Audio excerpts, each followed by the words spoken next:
Alright, here's the plan. We've already beaten both Pokémon Sword and Shield and the main plot of the Isle of Armor DLC with the minimum number of captures required. Now, it's time to go beyond. In this video, we will be beating the post-game of the main story, the post-game of the Isle of Armor, and the Crown Tundra, all while catching as few Pokémon as possible. Unfortunately, due to a multitude of required captures, there's absolutely no way I'm getting out of this without tossing some Pokeballs. To account for this, there will be a capture counter in the top right corner, with the goal being to keep it as low as possible. Anyways, thank you so much for all the support for the channel, and without further ado, let's get started. We receive a Master Ball from Professor Magnolia, and go off to claim some new Pokemon as a reward for beating the game. Those being Favoritism the Charmander and RCS the Type Null. We then go to the Slumbering Well, finding Hop and battling him. We take a Double Edge and counterattack with Revenge. We then switch into One-Shot and close combat the Snorlax. We send in Punk to overdrive the Corviknight. Sending Ace back in, we Pyro Ball the Rillaboom. Punk goes back in, but the Cramorant outspeeds and uses Dive. We tank the Dive and use Overdrive, taking the Cramorant out and getting hit with a Gulp Missile. We then use Volbeat to Stomping Tantrum the Pinkerton, taking a Poison Jab before finishing it off with an upper. Sonia then shows up and gives us her book. And this is where the post-game goes wrong. Now, I'm the #1 Sword and Shield defender, but even I can't defend this bullshit. Basically, the descendants of the Kings of Galar come out from nowhere, battle us, take the Rusted Shield, Sonia's assistant betrays us like we're supposed to care, and now we have to do some max raid battles in gyms. I'm not even gonna cover the battles for most of the post-game because it's not even worth it. The only thing you need to know is that in the middle of this, we battled Bede, and won.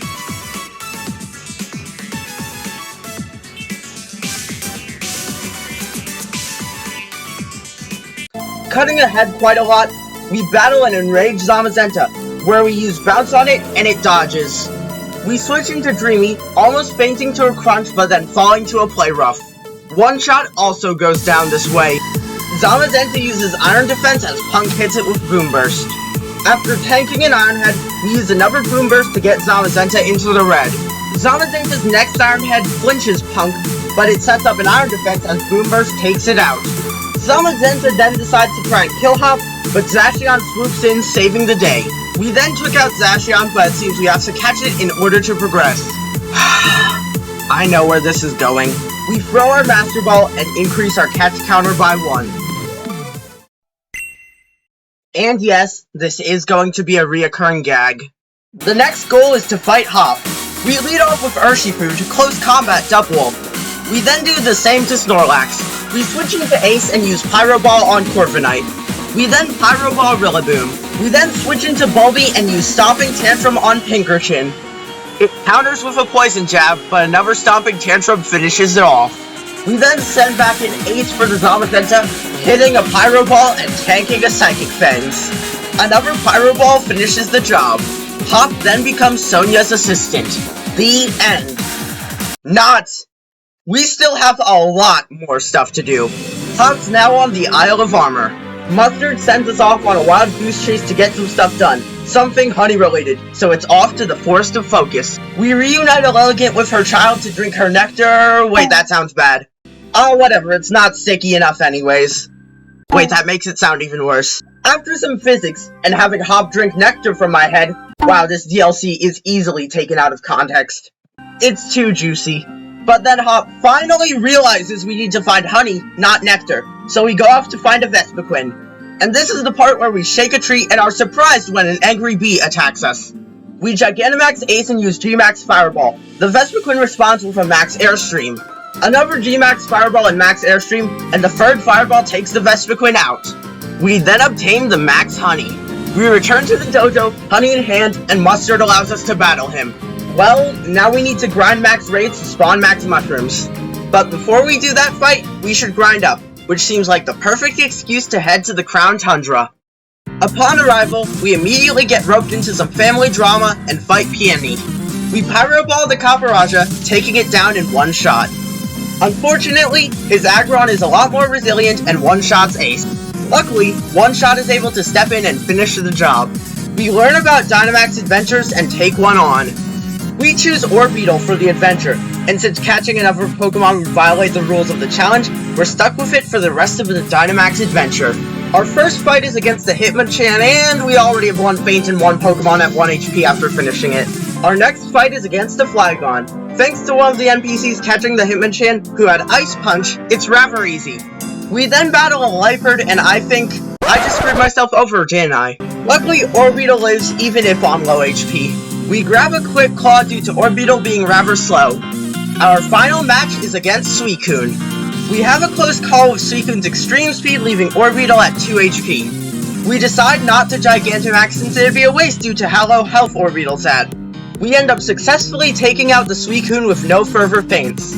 After the adventure, we find an unconscious Peony and sub in for his daughter.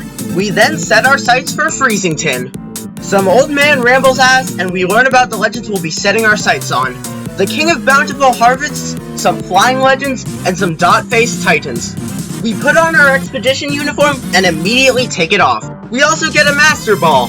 We look at Peony's pillow and take it. We also get a good look at the Crown Tundra in all its beauty. The nice part about this place is that it's open world. And even better, since it's all meant to be post-game, you can do anything in any order without worrying about level scaling. We put the crown on the statue and take on Calyrex. Calyrex gets one-shot by a Pyro Ball. Calyrex hypnotizes Peony and uses him as a vessel. We now ask people if they remember Calyrex and see this absolutely golden line. We then report back to Calyrex, who tells us of a loyal steed they used to ride on. We seek out the mirror at Giant's Bed, spotting some strange footprints along the way. We run into Sonia, who is looking for some legendary Pokemon. In order to find them, we must track down their footsteps. However, this is a side quest, which means it's unnecessary to actually complete the story of the Crown Tundra. Completing it involves actually catching the legendary Pokemon, so we will not be doing it. However, we still collect the footsteps whenever we run across them. Along the way, we run across one of the ruins where the legendary giants are said to lurk. We whistle at the ruins and it opens? Huh, that actually worked. We then find the mayor, who invites us to his home to learn more about the King of Bountiful Harvests.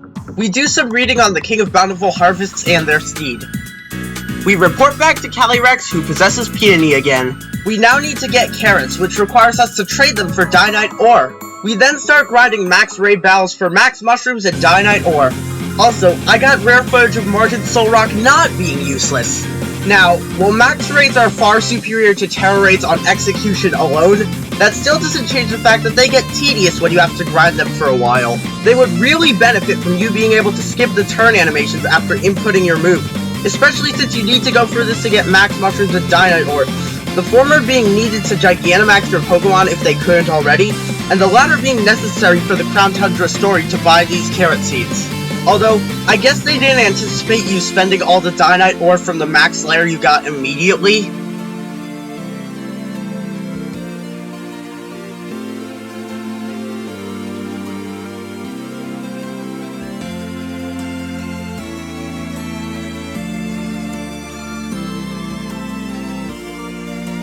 After the grinding, I got all the Dynite Ore I needed to get the carrots, as well as all the max mushrooms I needed to be able to Gigantamax one-shot.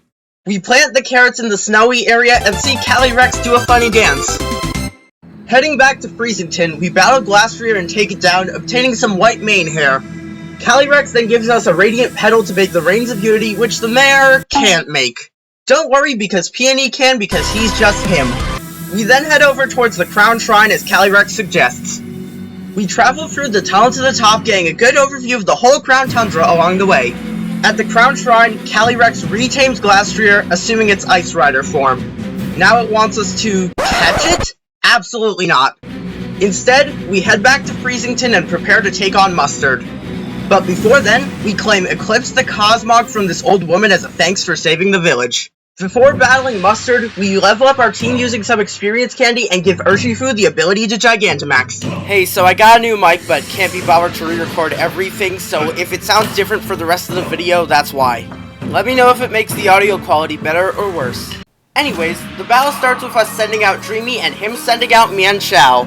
Mienshao hits us with a Fake Out followed by a U-turn into Luxray, who we hit with a Psychic. We then switch out into Bulby and take a wild charge from Luxray. We counterattack with a Stomping Tantrum, taking the Luxray out. We then switch in Ace for Corviknight and hit it with a Pyro Ball, which the Corviknight survives. The Corviknight then uses Brave Bird, taking itself out, but dealing a ton of damage to us in the process.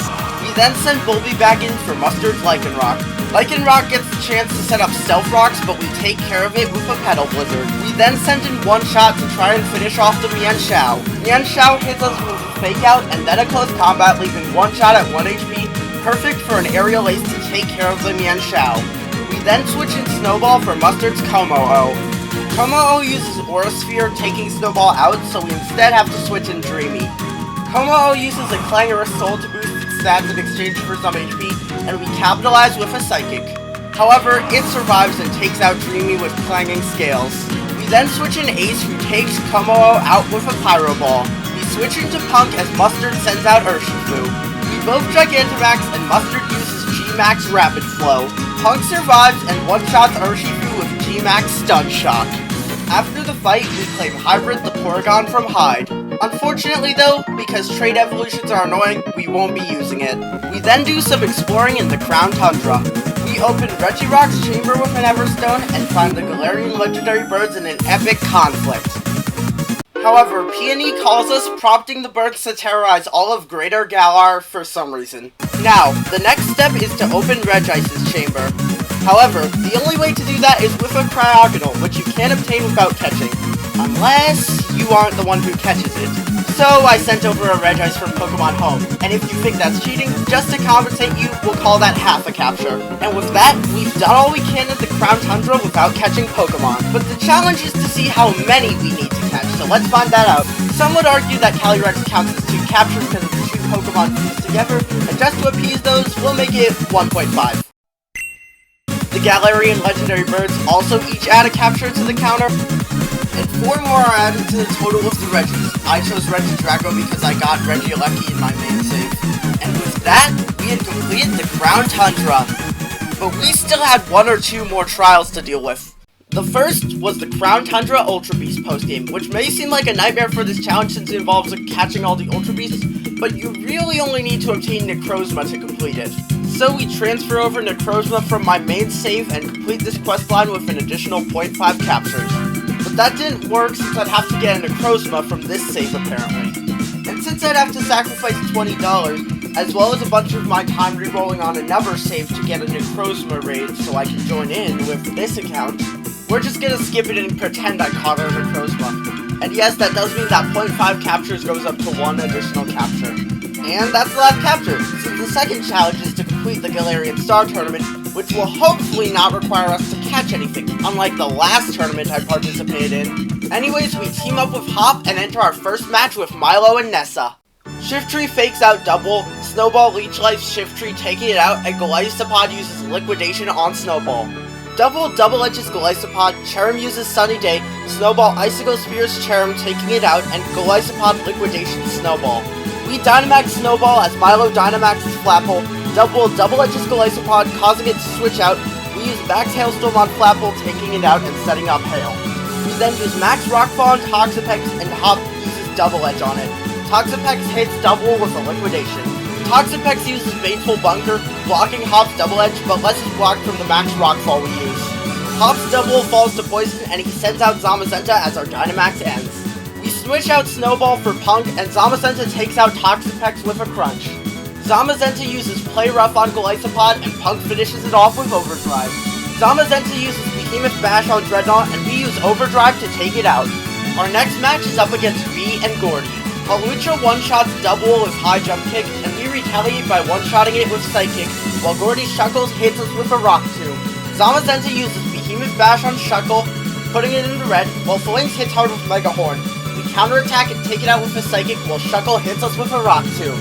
Zamazenta uses Behemoth Bash on Shuckle, taking it out. Meanwhile, Machamp takes out Dreamy with Knockoff.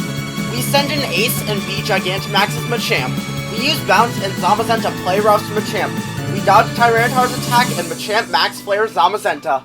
Our Bounce does big damage to Machamp and Zamazenta's Behemoth Bash takes it out. Meanwhile, Ace dodges Tyranitar's Stone Edge. Zamazenta then Behemoth Bashes Tyranitar, one-shotting it. We Gigantamax Ace and use Max Knuckle on Colossal as Hop uses Behemoth Bash, which Colossal somehow survives, and Flare blitzes Zamazenta. However, the Flare Blitz takes out the Colossal in the process. We then begin the final battle with Leon and Raihan. Aegislash uses King's Shield, but it's useless thanks to Unseen Fist, and we take it out with Wicked Blow. Flygon hits the team with Earthquake, and Cotton Guard is used by Dumble to boost his defense. Dragapult uses Draco Meteor to take out Dumble, and we take out Dragapult with a Wicked Blow while Flygon sends in Sandstorm. Leon Gigantamax's Charizard will beat Gigantamax one-shot. Charizard one-shots Zamazenta with G-Max Wildfire while we hit it with G-Max one-blow. Flygon hits the whole field with an Earthquake. Charizard takes down one-shot with a Max Airstream, and Flygon hits Rillaboom with Dragon Claw. Rillaboom responds by using Drum Beating on Flygon. We send in Dreamy and tank a Max Overgrowth. Flygon takes out Rillaboom with Dragon Claw, while we take out Charizard with Liquidation, making this a one-on-one. Flygon takes out Dreamy with Crunch. We send in Snowball, and Flygon sets up a Sandstorm right before we take it out. We use Icicle Spear on Goodra, dealing with it quickly. Duraludon hits us with a Body Press, and we counter with Icicle Spear. Duraludon takes out Snowball with Body Press, so we send in Ace. Ace tries to use Pyro Ball, but Duraludon dodges, and we get hit with a powerful Stone Edge. However, we luckily don't miss the next time and take Duraludon out. Thank God. The rest of my team that isn't fainted wouldn't have done too well against that thing. And with that, we win the Galarian Star Tournament, and thus the whole game. Phew! This was a journey. It was so nice to get a chance to replay through one of my favorite games over the course of this past year, and I'm so happy you all decided to join me on this journey. This was the first video of mine to do well in any remotely significant way, and while it was quickly upset by Pikmin with minimum Pikmin types card shoot, I believe that was partially due to the momentum my channel gained from that original video. And while this video is undoubtedly shorter than the last, it makes sense since we don't have a full game to beat this time. I'd say back when I first played it, this was the first main series Pokemon experience I had that I really enjoyed. It's really what got me hooked on the series as a whole, and for that, I'll always have a special place in my heart for this game, and it'll always be one of my favorites. Thank you all so much for watching this video, and I'll see you in the next one.